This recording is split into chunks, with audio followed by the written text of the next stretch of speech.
diomongin, terus kayak bener-bener diampirin, ngapain sih Bu, kok sibuk banget ngurusin orang gitu kan.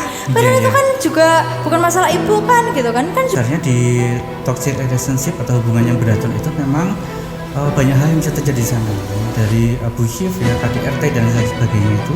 Tahu gak sih itu tuh dia tuh dulu tuh ya ibunya tuh misalnya kupu-kupu malam, atau misalnya dia tuh anak hasil hamil di luar nikah gitu. Namanya manusia tuh pribadinya tuh dinamis, jadi memang kadang ada satu sisi dia bisa menangani permasalahan yang dihadapi. Sekarang udah banyak di-up gitu kan kasus KDRT, abusive sama. Oke, halo teman-teman sekalian, saya Aninda Hawa. Di sini balik lagi di Ruang Tenang dalam Ruang Bicara.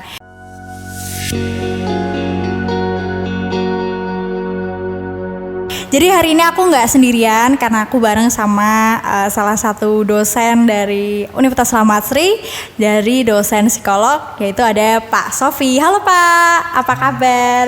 Alhamdulillah baik Mbak. Oke, jadi mungkin kita di sini bakal ngobrol-ngobrol seputar toxic relationship Pak. Tapi mungkin saya pengen tahu dari Pak Sofi sendiri, mungkin Pak Sofi ini kan dari dosen psikolog ya. Kalau backgroundnya sendiri gitu, dulu S1 S2-nya tuh dari psikolog juga Pak, dari universitas mana mungkin? Oke, sekilas dari profil saya memang S1 saya di psikologi di Universitas Mercu Buana Yogyakarta. Ya saya orang Jogja nih Mbak. Oh iya. Terus kemudian saya lanjut ke S2-nya ya. S2-nya juga di Mercu Buana juga Yogyakarta. Itu ditambah dengan sistem profesi. Jadi nggak cuma S2 tapi juga S2 profesi gitu. Oke. Terus mungkin di pengalaman kerjanya Pak, apakah Pak Sofi pernah jadi kerja di rumah sakit atau mungkin ikut psikolog gitu sebelum jadi dosen psikolog di sini? Dan mungkin Pak Sofi pernah buka praktek juga? Oke. Jadi memang ini ya, ketika selesai kuliah itu mendapatkan SIPP, surat izin praktek psikologi, saya langsung ikut di biro dari dosen saya ya.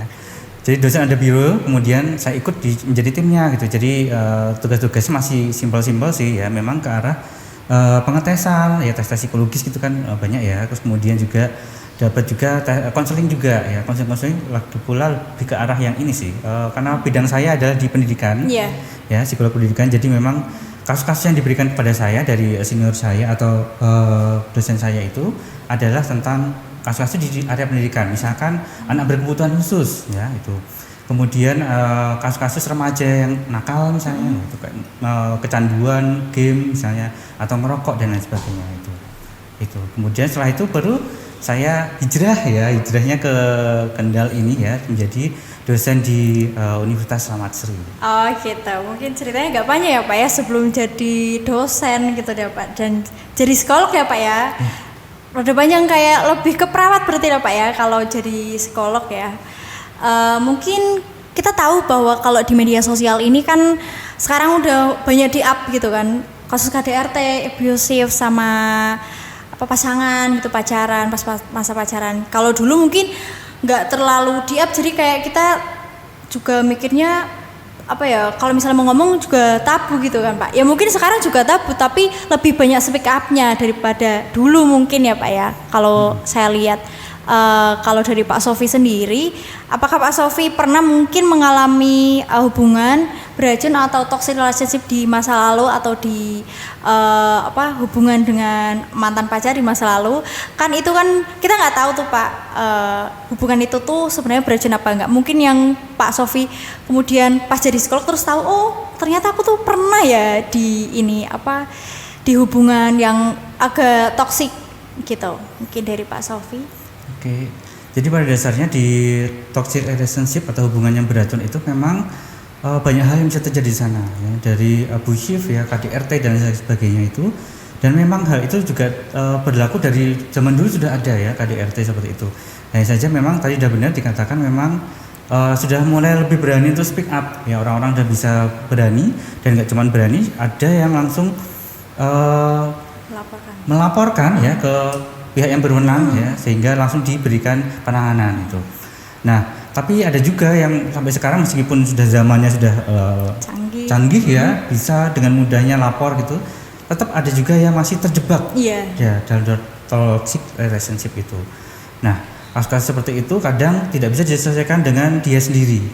Itu membutuhkan orang-orang sekitar dia yang lebih peduli itu, ataupun profesional yang ada di sekitar ya itu sehingga harapannya sudah tidak ada lagi toxic relationship. Hanya saja memang itu menjadi PR kita semua gitu ya.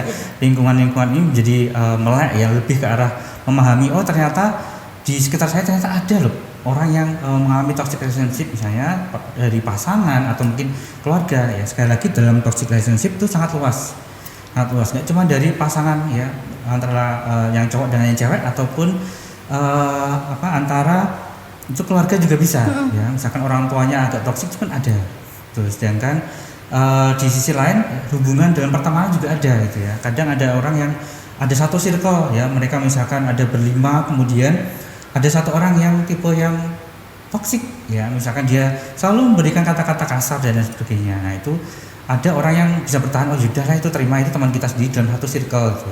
Tapi ada satu sisi, satu ketika misalnya itu dia gak kuat, terus lepas dari circle itu karena gak kuat oleh satu orang itu, lama-kelamaan circle akan hancur sendiri gitu.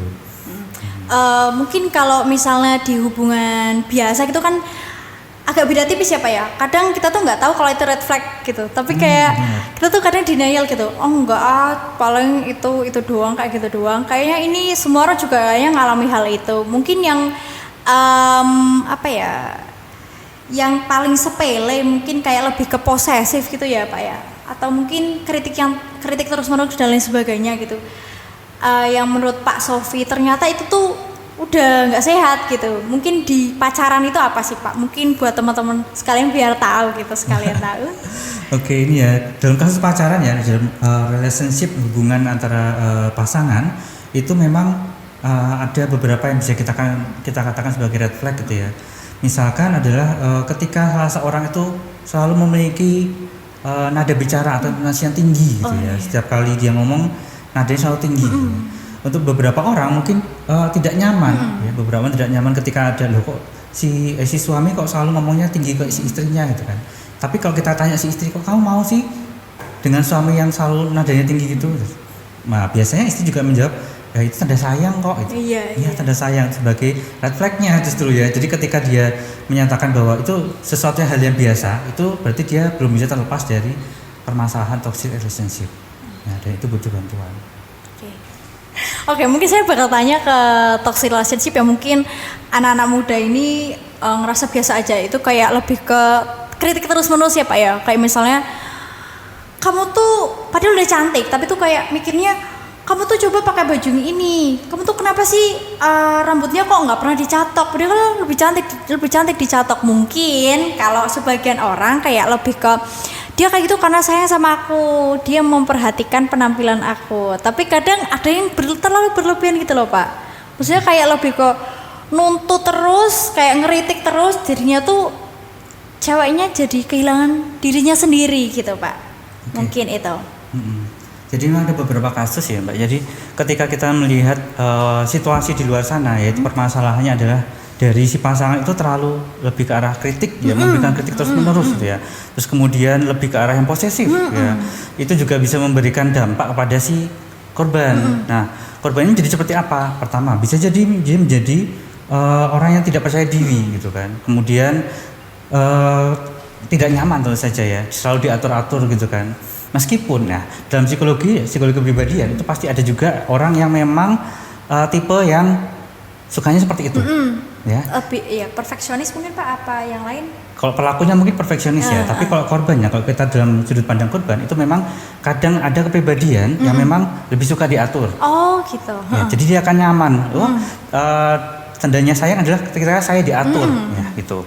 Jadi seperti itu. Jadi kita sebagai seorang psikolog juga harus pahami dulu. Jadi ketika misalnya ada klien datang ke kita terus dia curhat tentang toxic relationship, kita lakukan tes dulu kepribadian. Ya, jadi kita tahu tes kepribadiannya itu hasilnya seperti apa ya, apakah benar tingkat ketergantungan dia dengan orang lain itu tinggi atau sedang atau rendah gitu. Nah, semakin tinggi tingkat ketergantungannya, maka dia menjadi kepribadian yang butuh orang lain ya. Butuh pengakuan, malah senang ketika ada kritik-kritik datang ke dia gitu. Oh, malah saya baru tahu Pak kalau misalnya senang ada yang orang dikritik tuh senang. Iya, gitu. Ada yang itu sebagai seperti tadi ya, wujud diberikan perhatian. Oh. Itu ada juga yang seperti itu. Mungkin di rumahnya gitu kurang perhatian, apa emang kepribadian seperti itu Pak? Mungkin latar belakang dari itu. Nah, iya. Bisa jadi mungkin. Bisa jadi. Jadi ada juga ya, karena dalam psikologi ya, ilmu kejiwaan itu memang kita lihatnya nggak cuma dari satu sisi. Satu sisi yang pertama memang dari kepribadian masing-masing individu kan berbeda ya satu dengan yang lainnya. Yang kedua dari lingkungan akan membentuk pribadi masing-masing. Nah, satu sisi ini ketika kita lihat di lingkungan yang paling dekat adalah keluarga. Nah, dalam keluarga itu kita bisa lihat bagaimana sih perilaku orang tuanya terhadap si korban ini tadi. Ya, jadi apabila ada dua kemungkinan lagi ya, apabila si orang tuanya itu adalah orang tua yang tipe yang toksik ya, tipe orang tua yang memberikan kekangan, selalu memberikan kritik gitu kan. Jadi si anak itu yang menjadi korban akan lebih terbiasa menganggap bahwa kritik-kritikan itu yang dari orang tuanya adalah sebagai tanda sayang, perhatian. Nah, kemudian begitu dia mendapatkan pasangan yang sama, yaitu pasangannya selalu suka mengkritik dia akan merasa nyaman karena sudah terbiasa. Ketika di dalam rumahnya dari kecil itu memang didikannya adalah didikan yang selalu diberikan kritik gitu. Oh, atau mungkin bisa juga karena orang tuanya cuek, atau mungkin misalnya di luar negeri gitu Pak, terus kayak dia kurang kasih sayang, mungkin hidup sama mbahnya doang, terus kayak saya perhatiannya sama pasangannya, terus mungkin diberi perhatian, mungkin kritik-kritik itu dia mikirnya kayak lebih ke dia karena perhatian sama aku, jadi kayak lebih diterima, itu mungkin juga nggak Pak? Ada kemungkinan seperti itu. Jadi kayak novel ya. Iya. Jadi memang ada beberapa orang tua ya yang pernah saya tangani itu yang orang di daerah Gringsik. Jadi memang orang tuanya itu di luar negeri, keduanya, dan dia ditinggalkan bersama kakek neneknya. Ya, kakek neneknya adalah tipe yang tidak mau apabila cucu satu-satunya ini itu terluka. Yang berarti ketika dia main nggak boleh jauh-jauh. Ataupun kalau mau main temannya disuruh ke rumah. Iya. Jadi kekangan seperti itu ya, kemudian ada kritikan-kritikan ya, istilahnya ketika kita pernah remaja itu kita pengen explore ya, kita di luar main sama temen, terus kemudian di sekolah ya sekali pulang sekolah terus kemudian main ke tempat temen gitu, misalnya main itu bareng sama teman-teman. Nah ini enggak, dia seperti hal dikekang, tapi konsep dari si kakek neneknya adalah itu tanda kasih sayang agar tidak terjadi sesuatu hal yang tidak diinginkan ya. Apalagi dari sudut pandang si kakek neneknya itu memang lingkungan sekitar dia adalah lingkungan yang agak kurang bagus ya, banyak preman lah, terus banyak misalkan anaknya siapa itu nakal lah gitu. Jadi ingin melindungi, konsepnya ingin melindungi, tapi dengan cara yang posesif, dengan cara yang mengkritik agar tidak terlepas dari kekangan dari kakek neneknya itu. Oke. Mungkin kita udah ngobrol soal ini kan psikologi dari korban ya Pak. Mungkin lebih ke kita bakal ngobrol geser dikit ke psikologi pelakunya gitu. Mungkin pelakunya karena kayaknya kalau pelakunya tuh banyaknya juga saya lihat kayak anak-anak yang mungkin agak problematik gitu Pak. Maksudnya kayak mungkin dia abusif atau kasar, mungkin kayak melakukan pelecehan seksual kan juga bisa mungkin Pak gitu. Itu biasanya dari background mungkin dari orang tuanya, atau dia lihat itu dari orang-orang terdekat gitu Pak, gitu, faktor-faktor yang bisa mempengaruhi si pelaku ini gitu. Karena kayak dia mungkin lihat udah terlalu sering lihat kayak tamparan terus teriakan, jadi kayak ngerasa itu udah biasa, dan mungkin kayak pas dia sama dia sama pacarnya itu kayak ngerasa itu adalah suatu hal yang biasa. Saya juga pernah sih, ini lebih ke novel sih Pak, tapi kayaknya banyak banget ya yang ngalamin di kehidupan nyata. Saya pernah baca novel, jadi si cewek ini sebenarnya dia dari keluarga yang yang harmonis, cuma karena si bapaknya tiba-tiba selingkuh gitu. Karena kalau nggak salah itu novelnya itu si ibu itu dia nggak bisa punya keturunan laki-laki, sementara si bapaknya itu pengen ada yang nerusin, dan yang nerusin itu laki-laki. Jadi dia kayak cari perempuan lain untuk itu loh Pak, mewariskan harta-hartanya mungkin, atau memimpin perusahaan dan lain sebagainya di situ gitu. Biasanya di patriarki ya Mbak ya? Iya. Lah terus masalahnya jadi di novel itu, ya pun ceritanya di novel Pak, saya baca di novel. Jadi si cewek ini dia tuh kan kurang kasih sayang, lebih ke fatherless sih Pak, sama bapaknya gitu kan. Perhatiannya tuh kurang. Iya sama bapaknya. Okay. Nah dia itu ketemu sama apa ya, sosoknya tuh kasar keras, dan sosoknya tuh karena dia juga dari broken home gitu Pak. Jadi kayak kebetulan ketemu gitu. Mungkin yang kita apa ya, kita tahu juga kayak di masyarakat kita ini juga udah banyak ya Pak ya, udah banyak nih kayak gini. Misalnya si ceweknya ternyata fatherless, si cowoknya ternyata dia dari keluarga yang bermasalah, misalnya keluarganya broken home gitu. Nah, jadi si cowok ini mewariskan dari bapaknya gitu.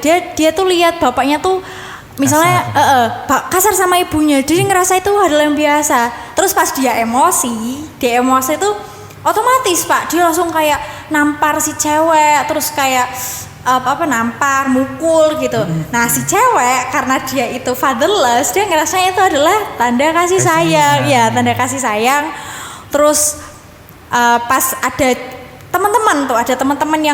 teman yang lihat gitu kan, kamu tuh kenapa itu tuh udah salah gitu kan, orang sampai kayak bocor semua gitu loh Pak, sampai berdarah gitu ya. Tapi kayak dia masih ngerasa bahwa itu tuh karena dilakuin si cowok tuh sayang sama si cewek gitu. Mungkin dari sudut pandang Pak Sofi gimana tuh kalau orang yang begitu? Kayaknya mereka tuh suatu kesatuan deh. Maksudnya kalau ketemu bisa bahaya banget gitu ya Pak ya.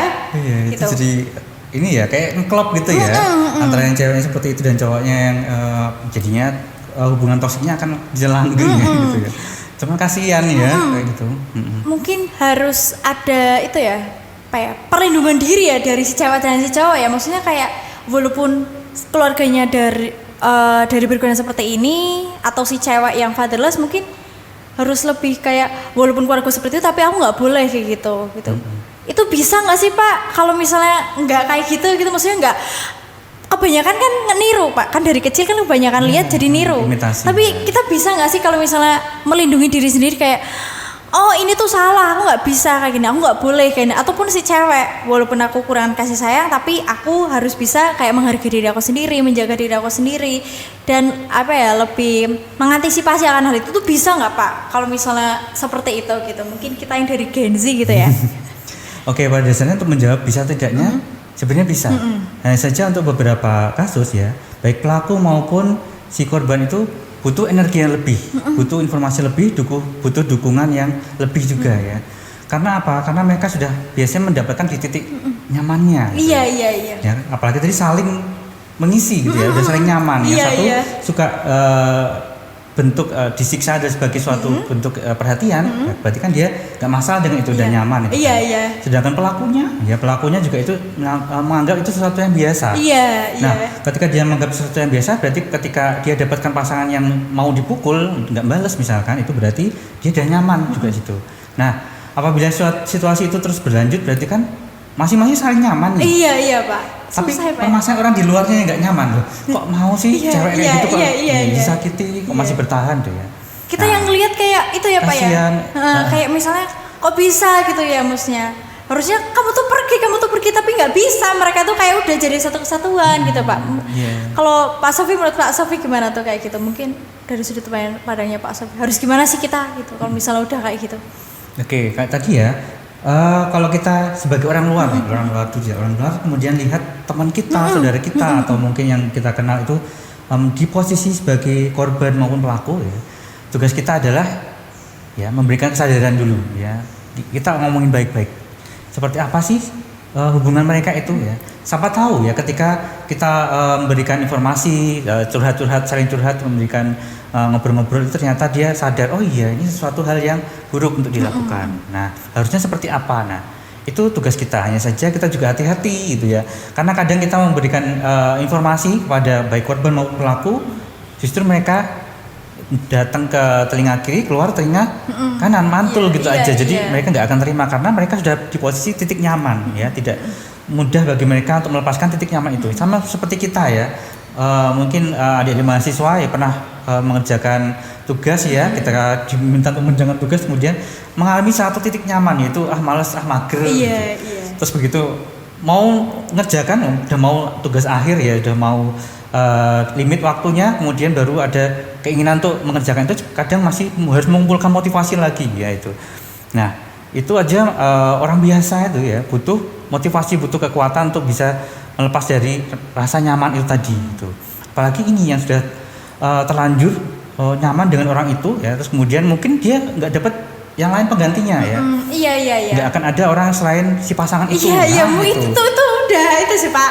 Udah kayaknya banyak sih jadi kasus kayak dia tuh udah yang terakhir, udah yang paling sayang sama aku. Jadi kayak nggak bisa ngelepasin, susah juga. Mungkin karena ngerasanya udah yang paling terbaik dari mantan-mantan yang dulu, mungkin pernah juga ngerasa abusive tapi ini yang paling menurut dia paling itu paling lebih baik gitu ya gitu Pak. Padahal kita sebagai orang luar niatnya juga itu tetap abusive ya, tetap KDRT misalnya gitu. Nah itu, nah posisinya itu kalau misalkan masih dalam pasangan pacaran itu masih mending lah ya, masih kita usahakan untuk lepas ya itu. Tapi kalau begitu sudah menjadi pasangan hidup, sudah menikah ya, terus kita tahu bahwa itu sesuatu hal yang bermasalah, wah akan kesulitan lagi untuk melepaskan ya. Banyak sekali pertimbangan ya di masalah keluarga dan lain sebagainya, apalagi kalau udah punya momongan apalagi gitu.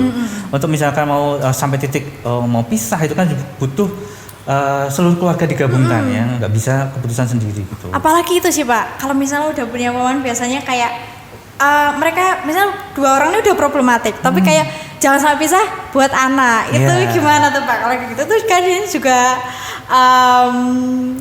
apa ya namanya? Banyak ya di lingkungan kita. Tapi kayaknya itu kalau menurut Pak Sofi itu sehat nggak sih?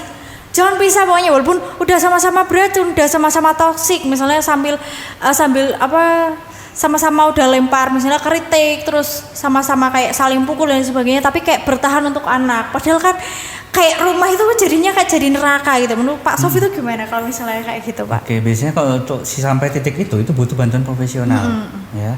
Pertama memang kalau misalkan masih tahap awal itu bisa dibantu dengan keluarga ya, keluarga ditemukan terus ini sebaiknya gimana sih gitu.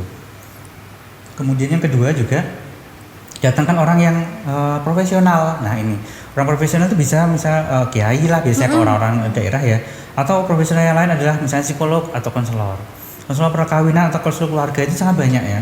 Mereka emang fokusnya untuk melihat bagaimana sih keharmonisan keluarga ya. Terus kemudian dari keharmonisan itu apakah masih bisa dipertahankan atau tidak itu kan. Harapannya sih memang kita sebagai konselor, sebagai psikolog adalah keluarga itu tersebut masih bisa dibuat harmonis ya. Hanya saja memang beberapa ya itu memang keadaan harmonis itu sesuatu hal yang agak sulit dipertahankan ya. Misalnya adalah memang udah ketergantungan, misalnya obat, mabuk-mabukan, judi, itu udah sangat berat sekali, apalagi sampai pasangan sudah sampai main selingkuh ya, itu sudah menjadi sesuatu yang tidak bisa sampai ketagihan misalnya gitu ya. Cuma bisa sampai lebih baik pisah aja daripada dilanjutkan. Nah seperti itu. Itu kayak udah penyakit ya masalahnya. Seperti itu. Jadi kompleks ya. Dan tadi kembali lagi masalah ke anak. Nah anak kan menjadi korban juga. Iya. Nah anak bisa jadi dua tipe tadi, apakah seperti ayahnya atau seperti ibunya gitu kan. Dan di sisi lain juga di si anak itu juga akan menjadi ada trauma. Itu yang sangat disayangkan. Kemudian bisa sampai besarnya nanti juga akan bermasalah. Iya bermasalah. Kalau rasa takut itu mungkin banyak orang yang jahat gitu loh Pak di sekelilingnya mungkin. Terus si cowok meskipun dia abuse, tapi di sisi lain kan abuse itu kan kadang-kadang Pak, maksudnya di suatu saat pas si cowok tuh emosional lagi tinggi kan. Nah pas lagi emosional lagi biasa-biasa aja, maksudnya dia lagi nggak apa-apa, lagi baik-baik aja, itu bisa apa ya, bisa selalu ada buat si cewek. Makanya kayak si cewek iya perhatiannya gitu. Itu saya pernah baca gitu Pak. Jadi kayak oh ini keren ya, bisa jadi dua karakter gitu loh Pak. Dia tuh kayak bisa jadi kayak setan di sisi lain pas dia lagi emosi gitu.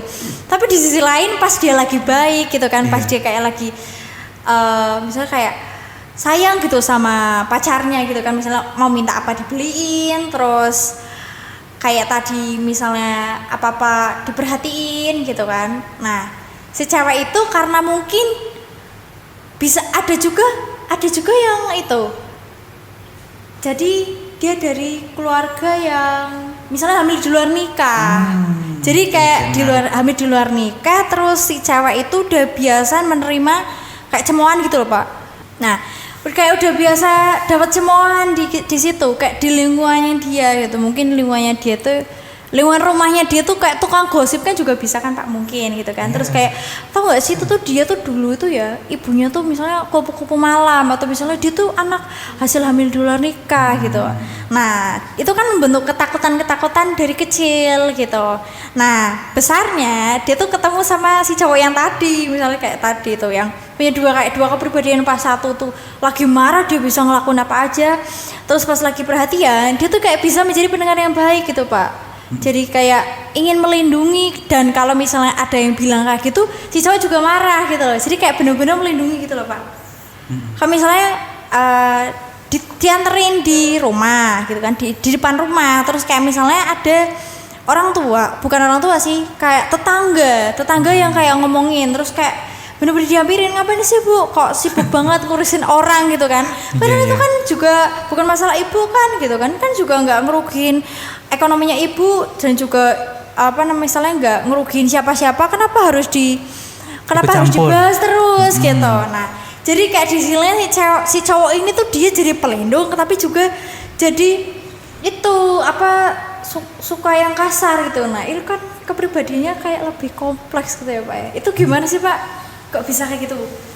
Iya, jadi memang dalam kepribadian, struktur kepribadian itu memang kepribadian itu dinamis, ya, nggak cuman stagnan, selalu marah-marah terus, atau selalu baik terus ya. Namanya manusia itu kepribadiannya itu dinamis, jadi memang kadang ada satu sisi dia bisa menangani permasalahan yang dihadapi, terus begitu udah selesai masalahnya, ya aman, nyantai itu. Tapi ada juga satu sisi misalkan dia ada permasalahan, ya, kemudian dia nggak bisa menyelesaikan, itu akan terbawa ke hal yang lain ya. Misalnya tadi si cowok, misalnya kasusnya adalah pelakunya adalah si cowok melakukan abusive. Kenapa? Karena misalkan contohnya ada di dalam keluarganya itu ada permasalahan. Nah dalam permasalahan itu dia selalu disalah-salahkan orang tuanya, terus kemudian dia nggak bisa membela diri, ya, kemudian gondok lah di dalam hatinya, pengen marah tapi nggak bisa melawan orang tua. Jadi dia keluar, terus kemudian ketemu sama pasangannya itu. Lalu apa yang dilakukan? Ya, ada satu pemicu misalnya ya. Awalnya sih pengen ketemu pacarnya, misalnya adalah cuman untuk ya biar tenang lah, ya bisa ketemu pacarnya, seneng gitu. Ternyata ada satu sisi mungkin si pacarnya itu ada suatu hal yang tidak melakukan suatu hal yang salah atau bermasalah gitu, sehingga terpiculah itu. Wah, ini salah satu permasalahan dalam toxic relationship, yaitu apa? Jadi ketika pemicunya ada ya, terus kemudian dia langsung kasar ya, abusive, ya, KDRT tadi gitu. Nah, yang pernah saya temui itu kasus waktu saya di S1 dulu ya, ada teman itu kakak tingkat, terutama kakak tingkat itu berpacaran dengan adik tingkat gitu.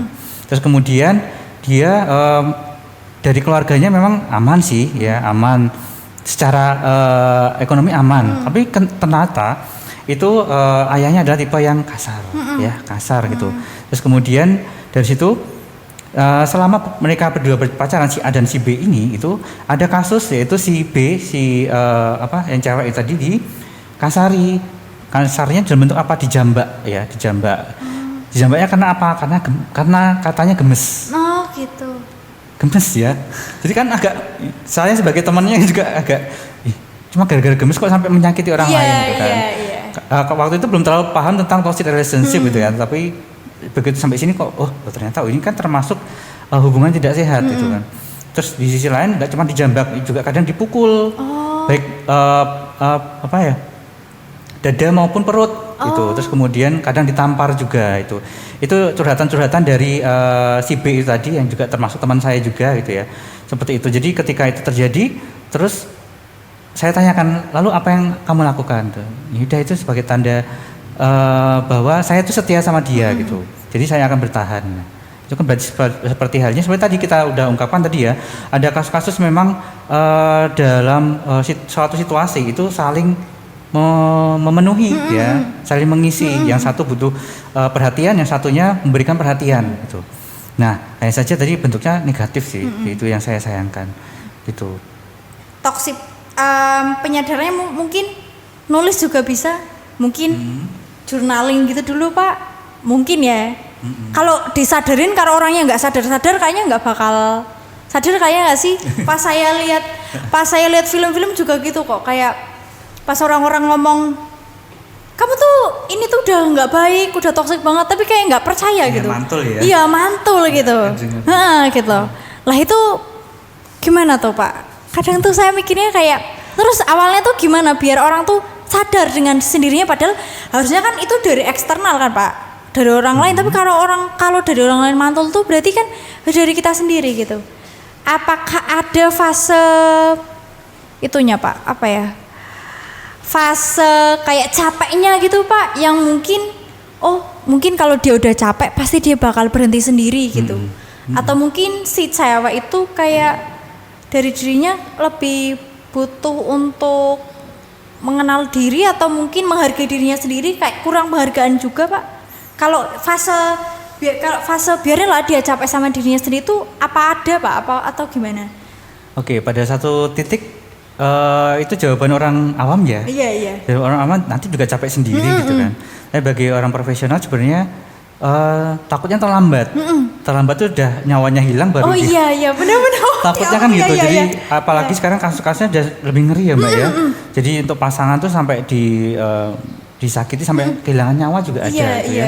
Nah, ketakutan kita sebagai profesional adalah kita sebanyak mungkin dan secepat mungkin untuk memberikan kesadaran ya pada mereka.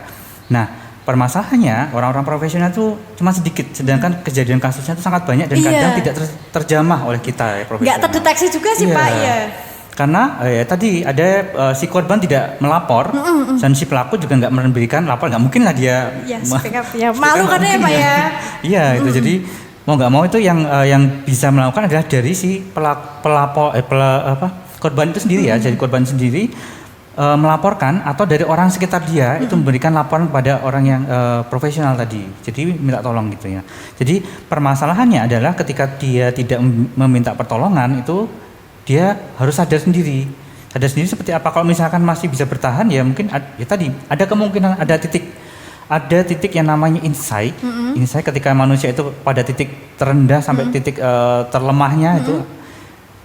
Dan kemudian misalnya ada doa dari orang tua misalnya, itu ada insight indera keenam misalnya, itu juga tiba-tiba muncul pemikiran bahwa wah aku harus keluar dari ini, kalau enggak nyawaku akan hilang misalnya seperti itu. Bisa juga ya Pak ya? Ada, titik seperti itu juga ada. Nah saja enggak semua orang, karena buktinya ya ada juga orang yang sampai toksik itu sampai dia kehilangan nyawa, berarti kan insightnya enggak nyampe gitu. Jadi seperti itu kompleksnya, sehingga kalau misalkan kita di sekitar kita ada kasus-kasus seperti itu KDRT maupun toksik itu sebaiknya memang dibantu. Kalau kita kan memang nggak bisa membantu, misalkan kita ngomong apapun nggak didengarkan ya, mental gitu aja, itu kita minta tolong ke profesional ya. Hanya sebatas misalkan coba saya rekomendasikan ke psikolog yang ini bagus loh, coba deh ngobrol-ngobrol aja, curhat aja, itu siapa tahu bisa dibantu. Itu udah insya Allah bisa membantu ya, terbuka dia nanti gitu. Iya sih Pak, bener sih Pak yang tadi Pak Sofi bilang kayak takutnya nanti udah terlanjur, udah terlambat gitu kan. Maksudnya kayak mungkin ada fase di titik kayak semua orang tuh kayak udah nggak peduli sama aku gitu kan. Dan kadang ada orang yang udah nggak bisa ngerasain sakitnya gitu kan Pak, makanya mereka cutting gitu. Pas saya baca-baca buku tuh ternyata mereka cutting, mereka bunuh diri karena udah nggak bisa ngerasain apa-apa. Jadi kayak itu kayak udah wujud pembelaannya dia gitu, udah wujud pembelaan dia. Karena dia udah capek sama semuanya, nggak ada yang peduli sama dia gitu. Itu di satu novel sih Pak, saya baca itu bukan novel sih Pak, itu di buku kisah nyata dari Korea Selatan. Kalau di Korea Selatan mungkin banyak bunuh diri. Bunuh diri banyak, Jepang juga banyak. Iya, kalau di kita mungkin ya tinggi tapi nggak setinggi punya mereka kan, karena mungkin mereka kan tuntutannya juga tinggi ya Pak ya, maksudnya harus kuliah di A, harus sukses, menikah kalau misalnya menikah harus punya ini ABCDFG, kalau misalnya nggak kayak gini mereka nggak bisa seperti ini. Jadi kayak itu yang kayak membuat mereka tuh seperti itu gitu kok. Jadi saya jadi kayak lebih terbuka, oh iya ternyata saya jadi kayak lebih, ternyata nggak bisa kita nyalahin orang bunuh diri itu salah. Iya, kalau misalnya kita orang Islam mungkin kita bisa punya pegangan. Kadang orang Islam pun udah saking nggak kuatnya kan Pak, jadi kayak bunuh diri, cutting, menyalahkan diri sini.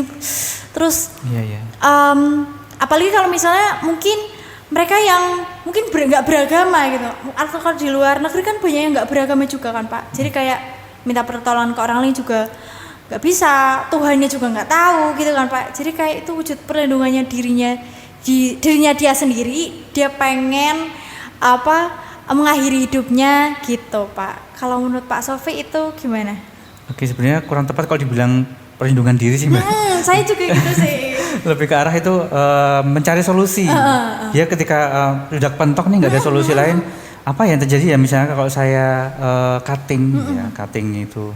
Karena kasus-kasus seperti itu juga banyak, termasuk salah satu tadi teman saya AB tadi saya ceritakan tadi itu yang si korban itu memang melakukan cutting. Oh. Ya. Pertama memang dia merasa kok saya sepantas itu sampai selalu dipukuli, dijambai, ditampar wajahnya itu. Terus dia cutting. Apakah si pasangan saya akan perhatian? Oh ternyata benar perhatian. Oh gitu. Jadi Pak. dihalangi terus diantar ke rumah sakit. Benar-benar perhatian itu. Oh, iya. Ya. Tapi setelah dia sembuh kembali dijambak, dipukul, ditampar gitu, kayak gitu. Nah itu. Jadi sekali lagi lebih ke arah dia itu ya butuh pengakuan, butuh perhatian itu kan. Nah begitu diberikan oleh pasangannya yang memang toksik tadi, ya itu jadi dia kayak nggak bisa lepas gitu, kayak bisa lepas. Nah kalau di luar negeri malah kalau kita masih mending ya ada Tuhan, masih ada keluarga ya kadang masih perhatian, tetangga juga kadang perhatian. Tapi kalau di luar negeri mereka cuek-cuek aja. Jadi begitu ada yang cutting ngilang nyawa ya sudah hilang. Baru ketahui 2-3 hari kemudian misalnya. Nah itu kan udah terlambat. Gitu. Sama itu sih Pak. Kadang tuh ada teman saya kayak aku pengen curhat nih, tapi nggak bisa bilang. Gitu. Iya, itu susah sih Pak. Kayak mungkin malu atau mungkin biasanya masalah keluarga sih. Kayak dia tuh ngerasa itu masih tabu. Kayak itu jadi apa ya Pak ya? Namanya apa sih kalau misalnya namanya apa sih Pak? Privasi. Namanya itu tuh ya tabu lah buat orang lain karena itu masalah keluarganya dia. Jadi kalau diceritain nanti takutnya nyebar gitu loh Pak. Kalau misalnya bapaknya seperti ini, selingkuh dan lain sebagainya. Jadi kayak itu benar-benar kayak bikin dia benar-benar udah nggak bisa ngerasain apa-apa gitu. Kayak dia tuh biasa dibanting gitu loh sama bapaknya gitu loh. Dibanting, ditampar gitu loh. Jadi kayak itu bilang pun dia akhirnya pas akhir-akhir ini Pak, pas dia bilang udah aku mau bunuh diri, aku pengen mati gitu loh. Pas ya yang lain mikirnya kayak ya ampun kok mati sih gitu. Kamu tuh kalau ngomong tuh yang bener sih. Udah kayak nggak bisa ngerasain apa-apa, soalnya udah biasa kayak gitu loh. Kayak tuntutan keluarga kamu harus peringkat 1 dan lain sebagainya. Terus kalau misalnya nggak jadi dokter, nggak masuk universitas bagus dan lain sebagainya, dibanting, ditampar gitu kan, dijambak sama bapaknya sendiri gitu loh. Jadi pas akhirnya dia kemarin bilang itu akhirnya dia ke psikiater Pak di Jogja itu akhirnya karena dia katanya naik turun tangga terus ke toilet terus namanya Pak OCD atau apa Pak? Iya. Katanya obsesi gitu. Kompulsi. Iya, katanya tuh dia lupa kalau udah ngebersihin apa terus gitu, terus pipis terus udah lupa. Jadi kayak itu loh Pak, udah pipis tapi nggak tahu kalau misalnya dia tuh udah pipis. Jadi kayak ke toilet terus naik turun tangga gitu. Terus kalau enggak itu dia juga konsumsi obat di situ dan dia nggak mens karena stres gitu loh Pak. Iya, jadi sampai 7 bulan tuh nggak mens karena itu stres di situ. Nah pas itu saya kayak mikirnya gini, karena dia sebelum itu ke psikiater kan, terus dia minum obat, terus akhirnya sembuh sekarang. Itu saya kan bilang kalau misalnya nggak bisa bilang, mungkin kamu bisa nulis gitu kan, mungkin nggak ada temen yang bisa dengerin dia cerita gitu, atau mungkin nggak ada temen yang baik terus mau ke profesional susah gitu kan Pak, bisa nulis dulu gitu, mungkin siapa tahu itu bisa mengurangi bebannya gitu kan Pak, paling enggak ya setengah lah gitu. Terus kalau enggak mungkin dia bikin video dokumenter sendiri. Jadi dia tuh bilang katanya udah capek ngomong sama ikan, dia tuh ceritanya sama ikan Pak. Iya, dia mau dengerin dia ikan ya. Iya, jadi tuh udah capek katanya, kayak soalnya bener-bener dia tuh sebenarnya orang kaya gitu loh Pak, cuma gitu. Keluarganya kondisinya seperti itu, udah rusak semua pokoknya, berantakan. Dan dia kalau misalnya mau cerita ya udah di kamar sama ikan. Jadi udah kayak ngomong, udah kayak orang stres gitu loh Pak, kayak ngomong gimana ya, aku kok begini terus dia bilang udah capek sama ikan. Terus saya bilang, yaudah kalau misalnya udah capek sama ikan, kamu bikin itu aja, bikin video, misalnya kayak ngerekam diri sendiri gitu.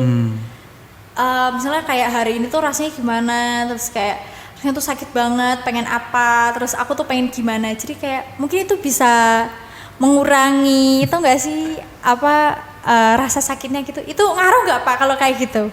Kok saya kayak ngarang banget. Menurut Pak Oke. Safi gimana?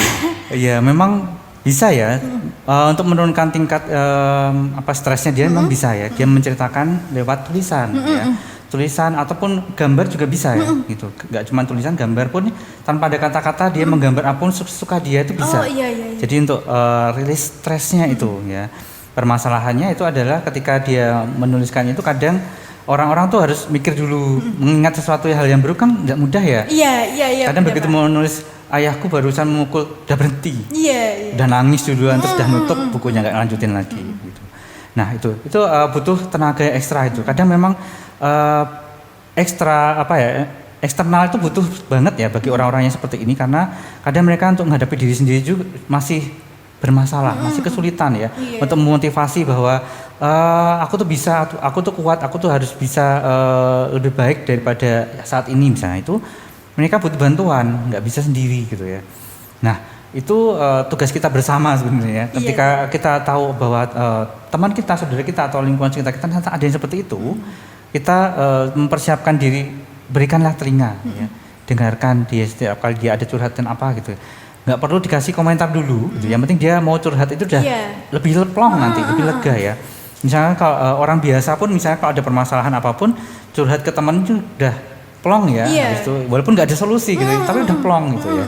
Misalkan ya seperti misalkan mau ada tugas-tugas kuliah banyak banget nih, misalkan di semester 7 ada KKN itu banyak sekali permasalahan di sana gitu ya. Misalnya dari leadernya seperti inilah, terus kemudian dari prodi lain yang seperti inilah, terus kemudian agak mengganggu kita sehingga kalau kita pendem itu kan pasti takutnya suatu saat akan meledak. Iya, benar. Nah, tapi kalau kita masih agak normalnya meledaknya kan masih bisa ditahan ya.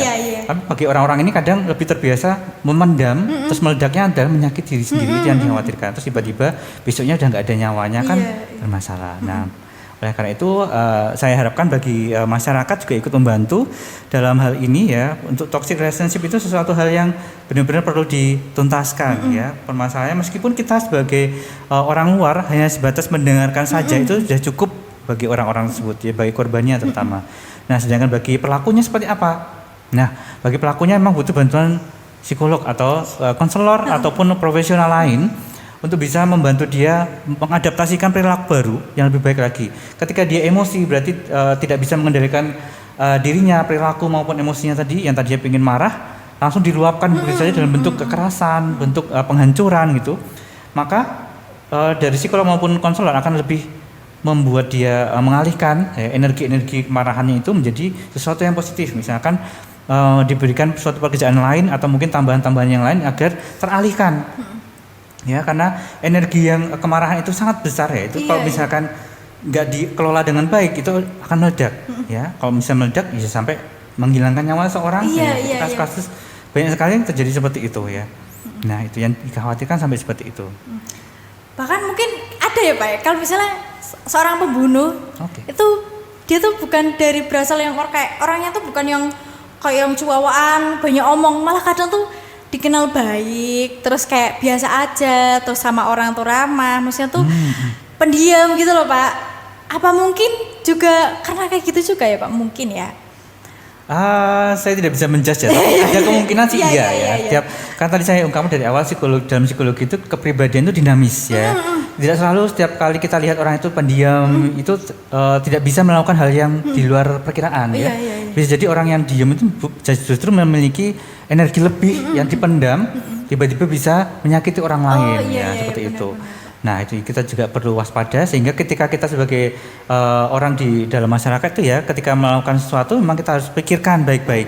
Jangan sampai kita menyakiti seseorang terus kemudian orang itu memendam dendam kepada kita ya, suatu saat dia meledak itu kemudian kita menjadi korban ya, itu akan sangat disayangkan sekali itu ya.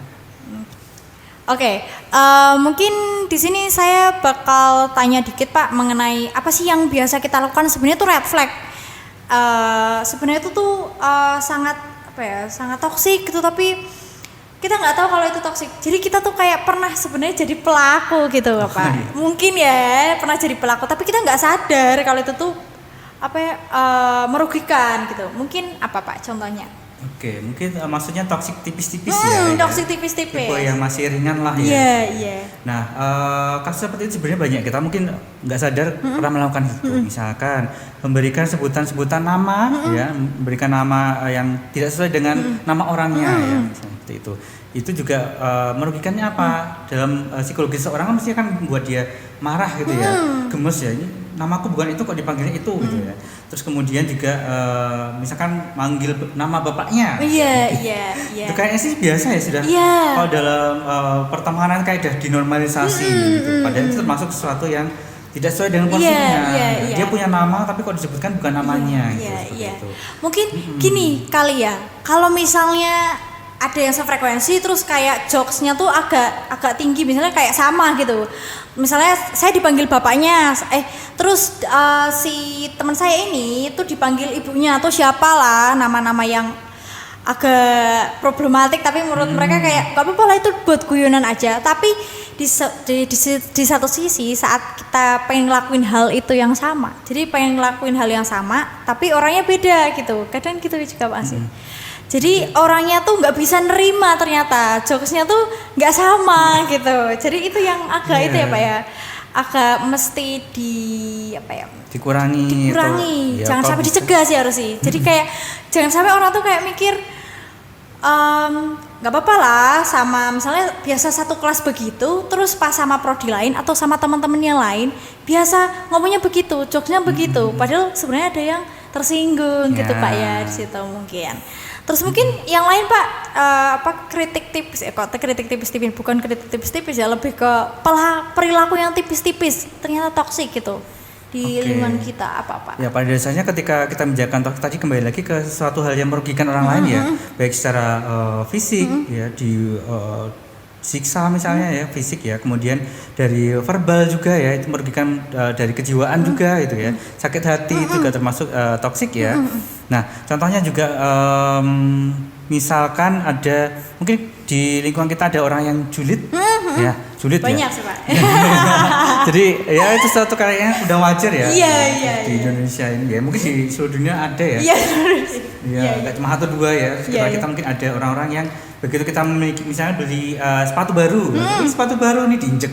Iya. Nah itu kalau misalkan orangnya memandang itu suatu hal yang bercanda sih nggak masalah ya. Tapi kalau misalkan ini pemberian dari orang tuanya ya, terus kemudian harganya mahal, kemudian sama orang tua ditekankan nggak boleh kotor misalnya, nah itu kan jadi dia merasa terugikan ya, dirugikan itu jadi suatu toxic relationship ya. Itu. Iya bisa. Mungkin kalau yang lain Pak, kalau di pacaran mungkin ya. Pacaran. Kalau di anak muda ini kan mungkin yang nonton juga anak milenial atau Gen Z ya kali ya. Mungkin lagi ada di fase pacaran atau lagi cari teman buat jadi pasangan hidup gitu. Nah mungkin itu ada biasanya yang saya lihat itu posesif mungkin Pak. Itu ada teman saya yang parah banget sih Pak. Jadi itu dia cowok. Oke, mungkin kita bakal ngomong ke posesif juga Pak. Kalau misalnya di anak-anak muda seumuran saya gitu kan, Gen Z atau milenial, mungkin teman-teman yang nonton, mungkin banyak nih teman-teman yang ngerasain ada rasa posesif gitu sama pacar sendiri, mungkin karena pacarnya terlalu cantik, terlalu ganteng, terlalu kaya mungkin, jadi kayak takut kehilangan gitu loh Pak. Tapi kadang takut kehilangan itu terlalu berlebihan. Kan hubungan sebenarnya kan emang dua orang kan Pak. Dan sebenarnya dua orang itu saling berkomitmen dan kayak punya aturan masing-masing itu normal ya Pak ya. Sebenarnya normal. Kayak punya batasan-batasan. Kamu nggak boleh ya kayak gini sama cowok. Kamu nggak boleh ya kayak gini sama cewek yang lain. Nggak boleh misalnya kalau yang cowok mungkin cewek-cewek jangan deket-deket sama cowok yang lain, atau jangan sampai kamu tuh memancing perbincangan yang bisa bikin cowok-cowok tuh dekat gitu. Tapi ada yang berlebihan gitu Pak. Teman saya tuh ada, dia cowok, ceweknya tuh posesif, luar biasa posesif. Nggak tahu ya posesifnya kenapa. Sampai cowoknya tuh bilang gini, emang aku tuh gantengnya tuh seberapa sih? Sampai kayak aku tuh dikandang, bener-bener dikandang gitu loh Pak. Jadi semua kontak cewek itu diblokir kecuali ibunya doang. Sampai sepupunya itu diblokir semua kontak di WA, bahkan dihapus kontak Pak. Jadi kayak dia tuh membatasin semua, ngasih kotak itu cuma buat mereka berdua gitu loh, kayak dunia tuh buat mereka berdua gitu loh Pak. Jadi tuh kayak nggak boleh ketemu sama cewek, deket cewek, tapi kayak berlebihan. Padahal kan kita juga harus, kita kan makhluk sosial ya Pak ya. Kita makhluk sosial, kita butuh orang lain. Kalau misalnya kita kuliah pun kayak kerja kelompok juga nggak mungkin kan cewek semua. Atau misalnya bapak udah kerja, nggak mungkin kan cowok semua kan Pak. Mesti ada rekan kerja yang cewek gitu kan. Itu juga wajar. Yang penting jangan berlebihan. Kalau menurut saya. Tapi itu tuh kayak bener-bener ngandang gitu loh Pak. Kayak kamu tuh cuma punya aku. Jadi kayak diblokir semua. Terus semua media sosial tuh dipakai dipakai sama si cewek. Terus sampai WA tuh disadap gitu loh. Kayak iya luar biasa sih Pak. Luar biasa. Kayak si cowok juga kayak dia tuh jadi takut juga gitu loh Pak. Maksudnya kayak terus aku tuh harus gimana gitu. Si satu sisi emang kayak dia itu sayang sama si cewek. Tapi di sisi lain kok ceweknya begini banget gitu loh. Nah itu sih Pak yang mungkin bakal saya tanyain ke bapaknya, yang mungkin teman-teman di sini mikir kayak posisinya juga mikir sama gitu, kurang lebih kayak gitu loh, kayak menghalang-halangin jadinya. Itu gimana Pak kalau menurut Bapak? Baik, menarik ya. Jadi ketika kita menjadikan posesif itu ini cukup kasusnya cukup ekstrim ya. Jadi memang benar-benar dibatasi, nggak bisa bertemu dengan lawan jenis ya. Gitu. Nah pada dasarnya ketika kita menjadikan tentang posesif berarti ada satu permasalahan. Apa itu permasalahannya? Trust issue. Ya, trust issue. Apa yang terjadi? Kenapa sih sampai si cowok itu nggak boleh kenal atau ngobrol atau mungkin berhubungan relasional dengan lawan jenis gitu? Kenapa ya? Ada kemungkinan tadi ada trust issue tadi. Apa yang membuatnya itu? Yang pertama mungkin ada pernah kasus satu, si cowoknya sendiri mungkin pernah selingkuh. Satu contoh ya, satu pernah selingkuh. Yang kedua mungkin si cewek pernah melihat si cowok itu bukan selingkuh, tapi memang dia kalau sama cewek yang lain itu kayak humble, kayaknya kok ada friendly, ada percikan-percikan cinta. Padahal sebenarnya si cowok biasa aja gitu, tapi si cewek persepsinya berbeda itu. Yang ketiga ada kemungkinan trust isunya itu diawali dari cewek memang dari awalnya keluarganya. Dari keluarganya itu memang ada permasalahan trust issue. Jadi mengakibatkan dia juga ingin membentengi agar si cowok tidak terjadi seperti di rumah tangga si cewek ini tadi gitu. Atau mungkin ada pengalaman yang lain ya, keempat itu berarti si cewek mungkin pernah punya pacar sebelumnya yang kasusnya mirip ya, kayaknya sih dipercaya gitu aja. Dia udah nggak posesif, awalnya nggak posesif, tapi kemudian begitu dia mengetahui pasangannya selingkuh, nah muncullah trust issue itu, sehingga dia untuk pacar berikutnya harus dikekang, harus posesif agar tidak terjadi hal yang seperti sebelumnya gitu. Oke. Setelah habis ngomongin tentang posesif nih Pak, yang biasanya dilakukan sama Gen Z sama gen milenial gitu, apalagi mungkin gen alpha ya di bawah-bawah kita.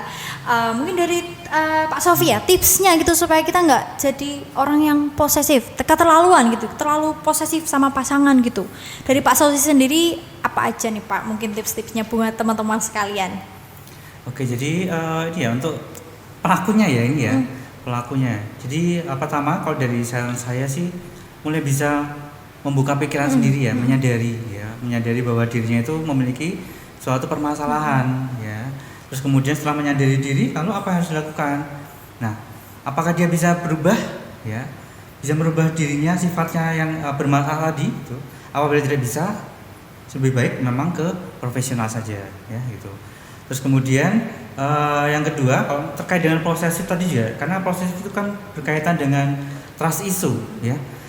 Apa yang dimaksud trust issue? Jadi bagaimana seorang itu bisa mempercayai orang lain ya. Ketika posesif itu berarti dia tidak percaya dengan orang lain sehingga dia mau berusaha mengekang seberapa kuatnya dia bisa menguasai orang itu, mendominasi misalnya, dan dengan berbagai cara gitu.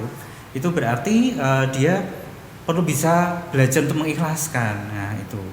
Nah kadang itu akan menjadi suatu tantangan bagi seorang pelaku itu sendiri ya. Kadang memang butuh orang dari eksternal ya, misalnya dari teman dekatnya atau mungkin dari keluarga atau mungkin dari profesional ya, itu juga bisa membantu dia untuk membuka pikiran dia untuk berubah gitu. Nah itu. Itu Pak. Ya. Oke, mungkin dari teman-teman sekalian yang punya keluhan atau mungkin teman-teman yang aku tuh ngerasa kayak ini toxic relationship tapi bingung juga sih ini toxic apa enggak, karena takutnya ternyata ini hubungan yang normal-normal aja, atau misalnya teman-teman yang mau keluar tapi bingung gimana caranya, mungkin butuh bantuan profesional. Bisa kemana dulu nih? Bisa ke Pak Sofi ya mungkin ya. Bisa. Mungkin bisa menghubungi lewat apa Pak? Oke. Di Kendal sendiri sebenarnya banyak sekali pilihan-pilihan biro psikologi ya. Misalkan teman-teman tergantung wilayahnya di mana ya, silakan di biro psikologi. Insya Allah psikolog-psikolog itu memiliki kode etik psikologi yang akan membantu teman-teman semuanya untuk menyelesaikan permasalahannya ya, solusinya seperti apa dari permasalahan yang teman-teman hadapi, karena satu orang dengan orang lain meskipun kasusnya mungkin mirip, tapi mungkin penyelesaiannya bisa berbeda itu. Jadi oleh karena itu sebaiknya memang datanglah ke profesional ya. Kalau saya sendiri ya bisa ya di Biro Psikologi Fakultas Psikologi Universitas Slamet Sri ya, kami juga membuka pintu lebar-lebar bagi teman-teman yang mau misalkan konseling permasalahannya gitu kan, atau mungkin bisa datang langsung bisa ya, kemudian bisa menghubungi juga bisa gitu ya.